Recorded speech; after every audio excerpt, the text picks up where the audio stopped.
Hello everyone. हम discuss कर रहे थे वेक्टर के बारे में और हमने वेक्टर को ऐड करना, सब्ट्रैक्ट करना सीख लिया था। आज हम डिस्कस करेंगे पोजीशन वेक्टर के बारे में। फिर हम डिस्कस करेंगे displacement, average velocity, instantaneous velocity. तो ये सब डिस्कस करने से पहले हम डिस्कस करते हैं फ्रेम ऑफ रेफरेंस क्या चीज़ है। बेसिकली कोई भी ऑब्जेक्ट जब मोशन में होता है तो वो डिपेंड करता है कि आप उसको किस जो फ्रेम से देख रहे हैं या जो ऑब्जर्वर है उसकी पोजीशन क्या है। तो जो ऑब्जर्वर है, कोई ऑब्जेक्ट मोशन में है या नहीं है, वो डिपेंड करता है ऑब्जर्वर कौन है और वो कहाँ पे। तो मोशन को डिस्क्राइब करने के लिए हमें रिक्वायरमेंट होगी फ्रेम ऑफ रेफरेंस की। फॉर एग्जाम्पल, ट्रेन में एक बॉक्स रखा हुआ है और जो ट्रेन है वो 60 किलोमीटर पर आवर की रफ्तार से चल रही है। तो ट्रेन में जो ऑब्जर्वर है, जो ट्रेन में बैठा है, उसके रिस्पेक्ट में जो बॉक्स है वो रेस्ट में है। तो जो ट्रेन में जो ऑब्जर्वर है उसका जो फ्रेम होगा वो उसकी पोजीशन मापेगा। तो वो उसके लिए हमेशा वो जो पोजीशन है वो किस में रहेगी? रेस्ट में। यानी कि उसके बॉक्स के जो उसने अपना कोऑर्डिनेट एक्सिस का जो सेट लिया है, उस सेट से उसने देखी है एक्स पोजीशन कितनी है, वाई पोजीशन कितनी है, जेड पोजीशन कितनी है। यदि एक्स, वाई और जेड तीनों में ही कोई चेंज नहीं हो रहा उसके रिस्पेक्ट में, तो उसके लिए वो बॉक्स किस में है? रेस्ट में। दूसरी तरफ जो ऑब्जर्वर ग्राउंड पे है उसके लिए वो बॉक्स किस में है? मोशन में है, क्योंकि बॉक्स की पोजीशन जो ग्राउंड पे ऑब्जर्वर है उसके रिस्पेक्ट में चेंज हो रही है। और जब ऑब्जेक्ट की position with respect to observer change हो रही है, then we say that object is in motion. तो फ्रेम ऑफ रेफरेंस क्या होता है? फ्रेम ऑफ रेफरेंस बेसिकली एक सेट ऑफ कोऑर्डिनेट एक्सिस होता है जो किसी भी ऑब्जेक्ट की का मोशन हम डिस्क्राइब करने के लिए उसकी पोजीशन मापते हैं टाइम के साथ। तो इसमें साथ में क्लॉक भी होती है। तो फ्रेम ऑफ रेफरेंस की डेफिनेशन क्या होगी? It is a set of coordinate axis with clock to describe, to measure the position and time of an object और to describe the motion of a particle. That set of coordinate axis is called frame of reference. तो यहाँ पे मैंने इसकी definition लिख दी है। Set of coordinate axis along with clock is called a frame of reference. और जो फ्रेम ऑफ रेफरेंस है इस पर कोई रिस्ट्रिक्शन नहीं है। आप जो फ्रेम ऑफ रेफरेंस है वो ऐसा भी ले सकते हैं जो रेस्ट में है, ऐसा फ्रेम ऑफ रेफरेंस भी ले सकते हैं जो किस में हो? मोशन में हो। अब बात करते हैं पोजीशन वेक्टर की। पोजीशन वेक्टर क्या होता है? पोजीशन वेक्टर को डिस्क्राइब करने के लिए हम सबसे पहले सेट ऑफ कोऑर्डिनेट एक्सिस लेते हैं। सपोज मैंने ये सेट ऑफ कोऑर्डिनेट एक्सिस लिया एक्स, वाई और जेड, और मान लिया जो पार्टिकल है अभी उसकी पोजीशन पी पॉइंट पे। तो पी के जो कोऑर्डिनेट है वो एक्स है, यानी कि जो ओरिजिन उससे एक्स एक्सिस अलोंग कितना है? ये एक्स कोऑर्डिनेट होगा। ओरिजिन से वाई एक्सिस अलोंग यानी कितना ऊपर है वो हो गया वाई कोऑर्डिनेट। कितना इस तरफ है वो हो गया जेड कोऑर्डिनेट, यानी कितना जेड एक्सिस अलोंग है। तो इसके ये कोऑर्डिनेट मान लिया मैंने एक्स, वाई, जेड। और ये देखिए जो P है, आप ये समझिए जो P है वो इस एक्स वाई प्लेन में नहीं है, इसी तरह। तो P के तीनों कोऑर्डिनेट हैं एक्स, वाई और जेड। तो आप देखिए मैं वेक्टर मेथड से इसको निकाल सकता हूँ पोजीशन वेक्टर को। P का पोजीशन वेक्टर क्या होता है? ओरिजिन से जो पोजीशन है ऑब्जेक्ट की, उस पोजीशन तक हमने जो वेक्टर ड्रॉ किया है that vector is called position vector. और 3D की बात करें तो 3 डायमेंशन में पोजीशन वेक्टर जब हम ड्रा करेंगे तो उसमें तीनों कंपोनेंट आएंगे, एक्स भी होगा, वाई भी होगा और जेड भी होगा। तो सपोज स्पेस में कोई पार्टिकल अभी पी पॉइंट पे है, ये पोजीशन है उसकी। तो आप देखिए इसका ये एक्स कोऑर्डिनेट हो गया, ये इसका जेड कोऑर्डिनेट हो गया इस तरफ। तो ये एक्स और ये जेड। यदि मैं ट्रायंगल लगाऊं तो एक्स आई कैप, ये वेक्टर होगा मैग्नीट्यूड एक्स, यूनिट वेक्टर इसका लोग आई कैप है तो एक्स आई कैप, और ये कितना होगा जेड के कैप। तो ट्रायंगल लगाइए, ये दोनों सेम ऑर्डर में है तो this will give their x. तो ये वेक्टर कितना हो गया x I cap plus Z K cap. अभी आप देखिए इस प्लेन के जो वाई और जेड प्लेन है इसके परपेंडिकुलर रहेंगे, तो ये वेक्टर होगा वाई जे कैप। तो आप इसमें इसको जोड़ देंगे तो ये प्लस ये, यानी इसका और इसका सम इसके इक्वल आ जाएगा। और ये क्या है पोजीशन वेक्टर, तो हमारा पोजीशन वेक्टर आ जाएगा आर, वेक्टर आर या O A vector, it is equal to X I cap plus Y J cap plus Z K cap, और इसकी magnitude root X square plus Y square plus Z square. अब यदि ये जो object है या जो पार्टिकल है इसका कोई भी कोऑर्डिनेट चेंज नहीं हो रहा है, यानी न तो एक्स चेंज हो रहा, न ही वाई चेंज हो रहा, न ही जेड चेंज हो रहा, तो हम कहते हैं ये इस फ्रेम के रिस्पेक्ट में किसमें है, रेस्ट में। सपोज इन तीनों में से यदि एक भी कोऑर्डिनेट चेंज हो जाए then this particle will be in motion. Suppose केवल एक्स कोऑर्डिनेट चेंज हो रहा है then it will be case of motion in a straight line. तो यदि एक्स एक्सिस के लॉन्ग कोऑर्डिनेट केवल एक कोऑर्डिनेट चेंज हो रहा है, एक्स एक्सिस के लॉन्ग हो सकता है, वाई के लॉन्ग हो सकता है, जेड के लॉन्ग हो सकता है, तो हम कह सकते हैं जो मोशन है वो किसमें है, स्ट्रेट लाइन, केवल एक ही कोऑर्डिनेट चेंज हो रहा है। और सपोज दो कोऑर्डिनेट चेंज हो रहे हैं then motion in a plane, तीनों कोऑर्डिनेट चेंज हो रहे हैं then 3 dimensional motion, that will be motion in a space. तो अभी हम डिस्कस करेंगे डिस्प्लेसमेंट और डिस्टेंस के बीच में क्या फर्क है, what is distance and what is displacement.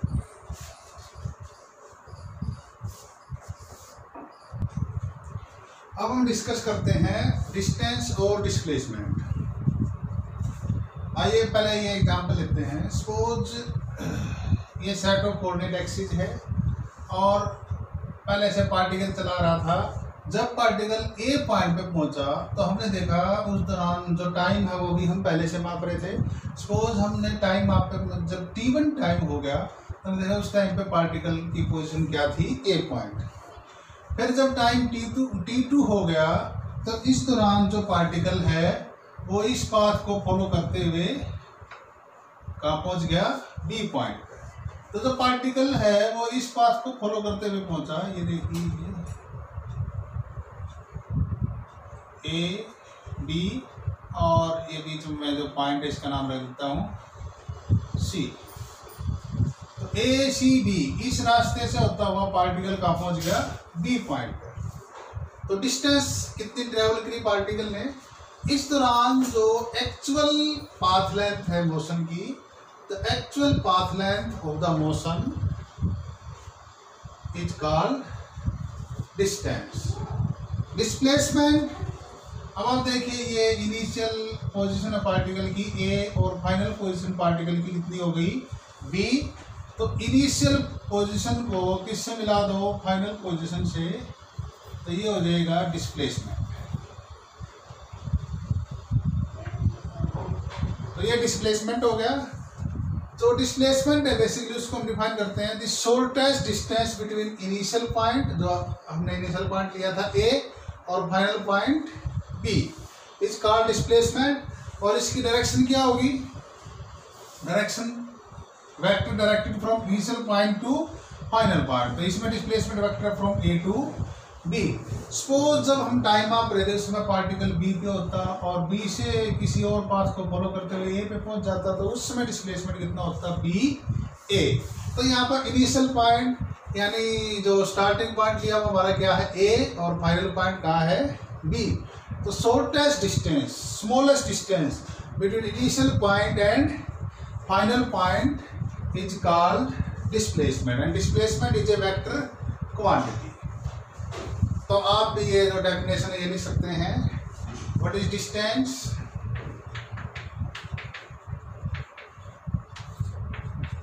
Actual path length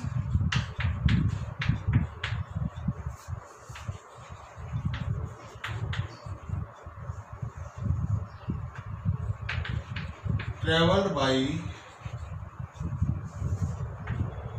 particle or object during motion, और आप ये भी कह सकते हैं given time interval इंटरवल की हम बात कर रहे हैं, तो यहाँ पर टाइम इंटरवल कितना हो जाएगा, T2 माइनस T1 ए से बी तक, यानी ये जो एक्चुअल लेंथ है, दिस एक्चुअल लेंथ यहाँ से लेकर यहाँ तक ये टोटल डिस्टेंस मापेंगे, that is called distance. Actual path length travel by particle during motion और during given time interval is called distance, and distance is scalar quantity.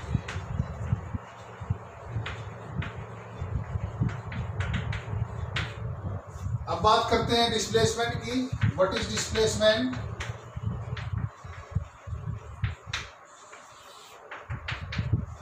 The shortest distance, the shortest distance between initial point and final point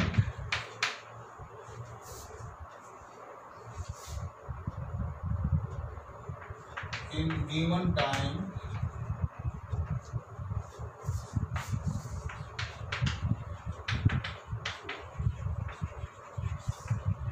is called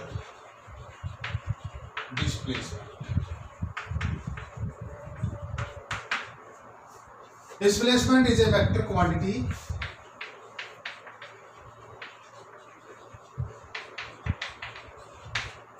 and its direction vector quantity, तो direction ही होगा, its direction is from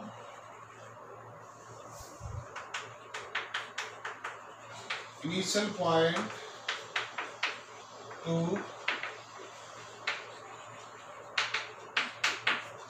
final point. ये तो हम discuss कर रहे थे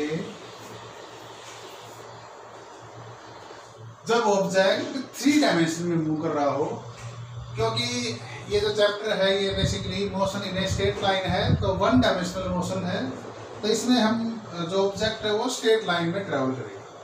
तो यहाँ डिस्प्लेसमेंट कैसे है? सपोज ये हमने ओरिजिन ले लिया O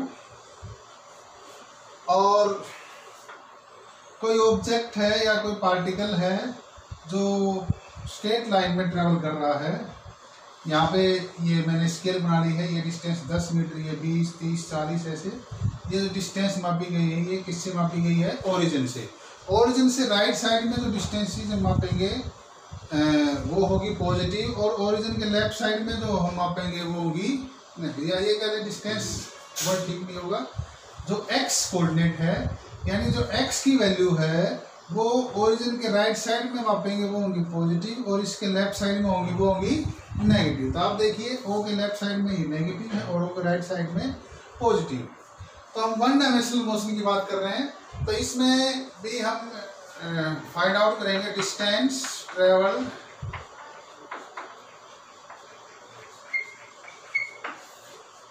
और डिस्प्लेसमेंट।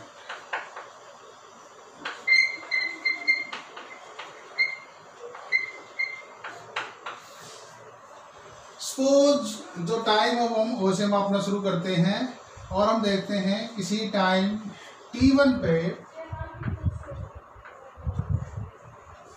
पे जो पार्टिकल है वो पहुंच गया P पॉइंट पे। सपोज जो T1 टाइम है वो हम ले लेते हैं T1 is equal to 3 second, और उसके बाद जो पार्टिकल है वो वापस आया, जैसे पहले P पॉइंट पे गया, P से फिर वापस आया और इधर पहुंच गया Q पॉइंट पे। सपोज इस दौरान टाइम कितना लगा T2, और सपोज जो T2 टाइम है वो हो गया 4 सेकेंड। और उसके बाद जो पार्टिकल है वो आ गया R पॉइंट पे, और सपोज R पॉइंट पे जो टाइम है वो हो गया T3, और जो T3 है सपोज वो मैं लेता हूं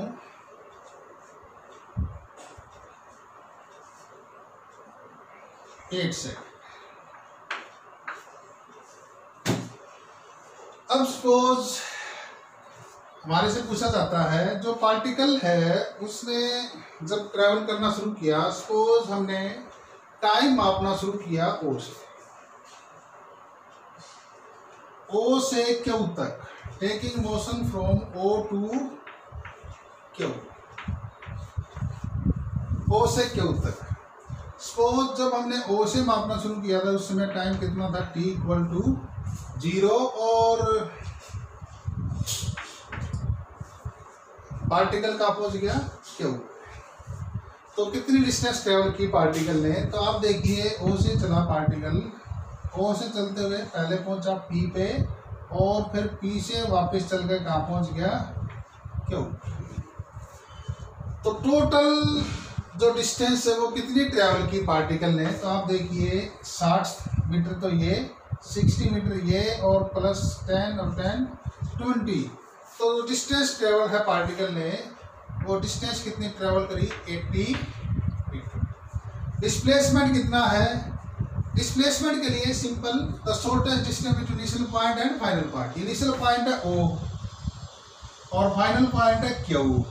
तो आप ओ से क्यू तक एक वेक्टर ड्रा कर दें, ओ से क्यू तक। ये जो वेक्टर आपने ड्रा किया है ये, this is displacement. Displacement in time 4 second. Displacement distance travelled in time 4 second is 80 metre. Displacement in 4 second, तो आप देखिए कितना है, 40, तो डिस्प्लेसमेंट आया 40 मीटर।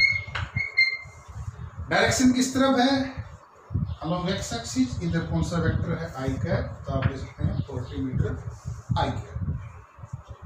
क्योंकि वन डायमेंशनल मोशन है तो इसमें हम वेक्टर की बजाय प्लस माइनस से काम चला लेते हैं। तो यदि हम प्लस 40 मीटर लिख दें, that also give vector displacement vector.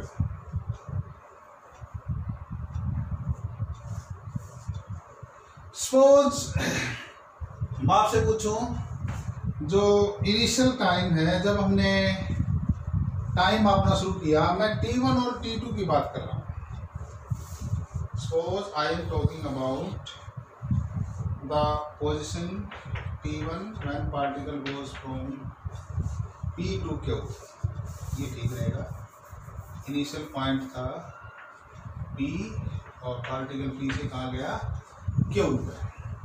तो पार्टिकल P से Q की तरफ आ रहा है, तो P से Q तक के मोशन की यदि मैं बात करूँ तो मैं आपसे पूछता हूँ, 1 सेकंड के लिए आप वीडियो को पॉज कीजिए और during P to Q, during motion from P to Q, calculate distance travelled and displacement. तो आप देखिए P से Q तक जब पार्टिकल जा रहा है तो इनिशियल पोजीशन है P और फाइनल पोजीशन है Q। So shortest distance between initial point and final point, तो आप देखिए ये शॉर्टेस्ट डिस्टेंस आ गई।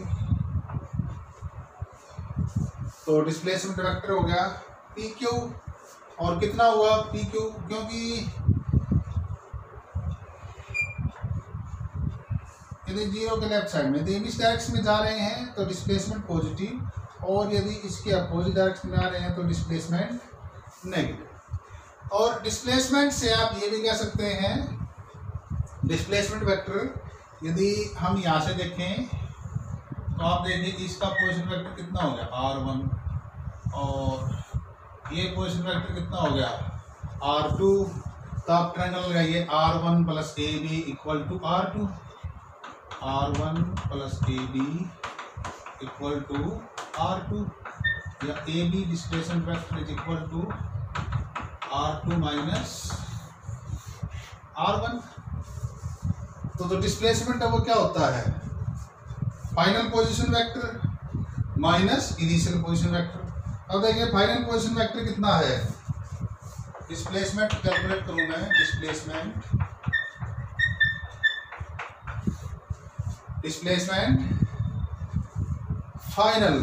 फाइनल पोजीशन वेक्टर में से इनिशियल पोजीशन वेक्टर को, तो फाइनल पोजीशन वेक्टर कितना है, प्लस 40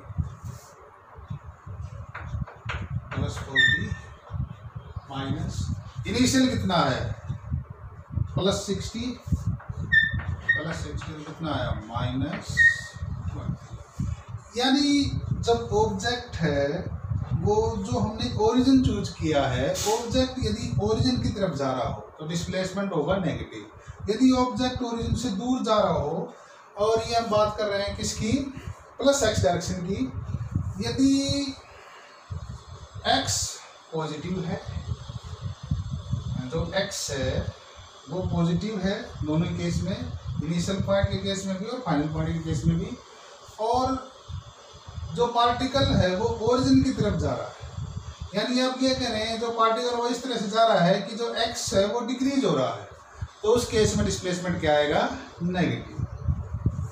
सपोज इसके इधर की बात करें, मान लो ये इनिशियल पोजीशन थी और ये फाइनल पोजीशन है, तो अब आप देखिए पार्टिकल यहाँ से यहाँ जा रहा है, तो ये डायरेक्शन होगी, ये इनिशियल पॉइंट और ये फाइनल पॉइंट, तो यहाँ से यहाँ तक डिस्प्लेसमेंट क्या होगा, पॉजिटिव।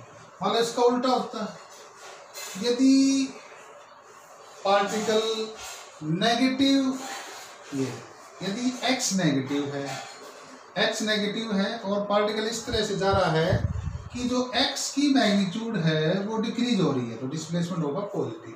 और पार्टिकल इस तरह से जा रहा है कि x की वैल्यू इंक्रीज हो रही है, जैसे 20 थी 30 होगी 40 होगी, यदि पार्टिकल ऐसे जा रहा है तो उस केस में डिस्प्लेसमेंट क्या होगा, नेगेटिव। अब यहाँ देखिए इधर ये ओरिजिन है, ओरिजिन O है, तो आप देखिए इससे इधर जो x है वो हमने क्या लिया है, पॉजिटिव, यानी जो पोजीशन है वो पॉजिटिव, इससे इधर जो पोजीशन है वो नेगेटिव। तो आप देखिए जो पार्टिकल है वो P से Q की तरफ आ रहा है, यदि x पॉजिटिव हो और पार्टिकल ऐसे जा रहा हो, इस डायरेक्शन में जा रहा हो कि जो x है वो डिक्रीज हो रहा है, तो उस केस में जो डिस्प्लेसमेंट है वो क्या होगा, नेगेटिव। तो इस केस में डिस्प्लेसमेंट क्या है, नेगेटिव। यानी कि यदि पार्टिकल ओरिजिन की तरफ जा रहा हो, if particle move towards origin, तो उस केस में डिस्प्लेसमेंट क्या होगा, नेगेटिव। कौन से रीजन में, +x रीजन में। और यदि पार्टिकल ओरिजिन की तरफ जा रहा हो नेगेटिव रीजन में, तो उस केस में डिस्प्लेसमेंट क्या होगा, पॉजिटिव। और यदि पार्टिकल ओरिजिन से दूर जा रहा है, यानी नेगेटिव x जो है, नेगेटिव x की, यानी x की मैग्नीट्यूड इंक्रीज हो रही हो और x नेगेटिव हो, तो उस केस में जो डिस्प्लेसमेंट है वो क्या होगा, नेगेटिव। तो आप देखिए डिस्प्लेसमेंट, और आपको बेसिकली कुछ नहीं करना, आपको सिंपल ये करना है, जो भी आपने ओरिजिन लिया है उसके राइट साइड में आपने मान लिया प्लस, लेफ्ट साइड में मान लिया नेगेटिव। आप देखिए इनिशियल पोजीशन क्या दी गई है, फाइनल पोजीशन क्या दी गई है, तो इनिशियल पोजीशन पे एक पॉइंट लगाइए, फाइनल पोजीशन पे एक पॉइंट लगाइए और वहाँ से सीधा मिला दीजिए, और देखिए यदि वो जिस डायरेक्शन में आपने x पॉजिटिव लिया है, यदि उसके अपोजिट डायरेक्शन में आ रहा तो वो नेगेटिव है। तो यहाँ पे जो डिस्प्लेसमेंट है ये नेगेटिव है, तो आप लिख सकते हैं -20 i कैप, या i कैप आप ना भी लिखें। So displacement is -20 metre. तो ये नेगेटिव साइन खुद ही बता रहा है, जो डिस्प्लेसमेंट नेगेटिव है उसका क्या मीनिंग है। और डिस्टेंस कितनी ट्रेवल की पार्टिकल ने, डिस्टेंस सेम है, डिस्टेंस कितनी है 20 मीटर, यहाँ से यहाँ तक 20 मीटर। थोड़ा और देखते हैं डिस्टेंस और डिस्प्लेसमेंट के बारे में। देखिए ये हमने ओरिजिन ले लिया वो पॉइंट पे, और हम डिस्कस कर रहे हैं स्ट्रेट लाइन मोशन की। ओरिजिन के राइट साइड में, यानी ओ जो पॉइंट है इसके राइट साइड में जितना जो भी x की वैल्यू वो पॉजिटिव है, और इसके लेफ्ट साइड में जो x की वैल्यू है वो नेगेटिव है। तो मैंने आपको पहला पॉइंट क्या बताया था, यदि आप ओरिजिन के राइट साइड में हो, यानी कि x पॉजिटिव हो और जैसे जैसे टाइम बीत रहा है, टाइम के साथ x इंक्रीज हो रहा है, तो आपका डिस्प्लेसमेंट क्या आएगा, पॉजिटिव। मान लिया आप O के लेफ्ट साइड में, यानी कि जो x है वो नेगेटिव है, और जैसे जैसे टाइम बीत रहा है x बिकम लेस नेगेटिव, यानी पहले -30 था, -20 होगा, फिर -15 हो गया, फिर -10 हो गया। तो जो x है वो नेगेटिव है, लेकिन उसकी जो मैग्नीट्यूड है वो टाइम के साथ घटती जा रही है, यानी पहले ज़्यादा नेगेटिव था और कम नेगेटिव हो गया, तो उस केस में भी डिस्प्लेसमेंट क्या होगा, पॉजिटिव। यानी हम ये कह सकते हैं कि जो ऑब्जेक्ट है वो प्लस एक्स डायरेक्शन में चल रहा है, तो यानी कि हमने प्लस एक्स डायरेक्शन इस्तेमाल। दूसरे केस में यदि इसका रिवर्स हो जाए, मान लिया जो एक्स है वो पॉजिटिव है, एक्स पॉजिटिव है और टाइम के साथ एक्स डिक्रीज हो रहा है, पहले 30 था, फिर 20 हो गया, फिर 10 हो गया, तो इस केस में डिस्प्लेसमेंट क्या आएगा, नेगेटिव। मान लिया जो x है वो नेगेटिव है और जैसे टाइम बीत रहा है जो x की वैल्यू है वो और ज़्यादा नेगेटिव होती जा रही है, तो जो x है वो उस केस में भी क्या आएगा, नेगेटिव, यानी जो डिस्प्लेसमेंट है वो नेगेटिव होगा। तो ये दोनों पॉइंट मैंने यहाँ पर लिख दिए हैं, आप अपनी नोटबुक में इनको लिख लें। डिस्प्लेसमेंट डिस्टेंस के इक्वल कब होगा, जब ऑब्जेक्ट स्ट्रेट लाइन में चल रहा हो, डायरेक्शन में कोई चेंज ना हो। ऐसा ना हो कि स्ट्रेट लाइन में चल रहा है, डायरेक्शन बदल के वापस आ जाए, डायरेक्शन चेंज नहीं होना चाहिए। ऑब्जेक्ट स्ट्रेट लाइन में चल रहा हो तो जितने डिस्टेंस ट्रेवल कर रहा है उतना ही क्या होगा, डिस्प्लेसमेंट। तो उस केस में आप कह सकते हैं displacement is equal to distance travel. Generally आप कह सकते हैं डिस्प्लेसमेंट या तो डिस्टेंस से कम होगा या डिस्टेंस के इक्वल होगा, कभी भी डिस्प्लेसमेंट डिस्टेंस से ज़्यादा नहीं हो सकता।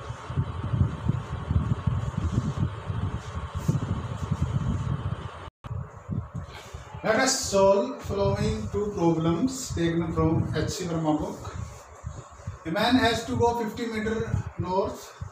तो सबसे पहले तो क्या करते हैं, नॉर्थ और साउथ डायरेक्शन हम लेते हैं इस तरह से। A man has to go 50 metre north, ये ओरिजिन तो यहाँ से, ये नॉर्थ, ये साउथ, ये ईस्ट और ये वेस्ट। 50 मीटर नॉर्थ, तो ये 50 मीटर नॉर्थ पहले यहाँ से गया, तो ये पॉइंट लेते हैं O, तो O से यहाँ तक ये पॉइंट लेते हैं A। तो ये डिस्टेंस कितनी ट्रेवल की इसने, 50 मीटर।